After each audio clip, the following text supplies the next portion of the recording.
Which one of us hasn't exaggerated a few details? I may not have been completely honest about what I said I was doing at the weekend. In reality, I was right here, playing with my kids by the pool. But what I told people I was doing was riding the waves on this awesome speedboat! Yeah! We're all guilty of exaggerating a few details. Like, I don't own this boat. But this tendency in all of us is something that people point to when they talk about Jesus and how people remembered it. Some will suggest that maybe the disciples exaggerated parts of the Jesus story. When we exaggerate or make up stories, certainly in my own life, it's generally to make ourselves look better.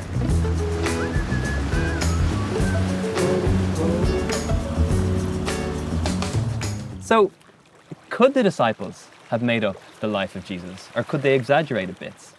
Possibly, but I doubt it, and I doubt it for a few reasons.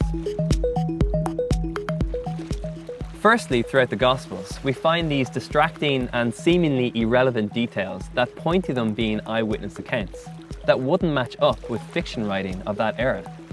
These details don't have the air of the spectacular or the fantastical. For example, during a great storm, Jesus is sleeping below deck on a cushion. There's an unusual story about a man wearing a linen cloth, and when the guards tried to arrest him alongside Jesus, they grabbed his cloth and he ran away, naked.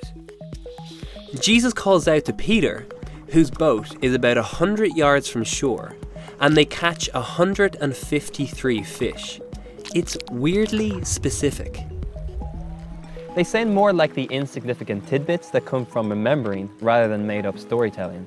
Today, when people are writing fiction, they add details like that to make the story sound more believable.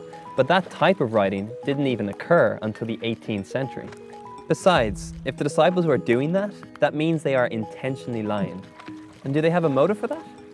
Like, if they are intentionally making this up, why would they use names of people that are still alive at that time who could easily be asked about the event to see if it happened or not?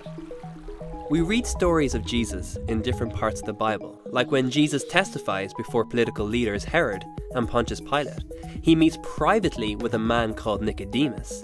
He heals Jairus' daughter, and the father of Alexander and Rufus helped Jesus carry his cross. If you were creating a highly altered or fictional account of a supernatural Jesus, you wouldn't include the names of real people in real places easily accessible for your listeners to go and ask them about it. Also, if you're writing yourself into a great story that makes you the follower of Jesus, the Son of God, you don't go out of your way to make yourself and others look like idiots, do you? If the Gospels were fiction, then the disciples, who went on to become the leaders of the early church, would have painted themselves as awesome, if not superhuman. Yet what we find is stories of their immaturity and even their foolishness. James and John asked permission to call down lightning on an unbelieving village. Peter denies being a follower of Jesus 3 times on the day Jesus died. On more than one occasion, Jesus has to stop the disciples fighting about which one of them is going to be the greatest. So if you're going to invent a story that will give you power, or make you the leader of a movement like Peter, you don't tell the story in a way that makes you look like you can't be trusted to use a pair of scissors without supervision. And speaking of the leader of the early church, the Gospels record this moment where Jesus calls Peter Satan. You know, God's arch enemy, the devil.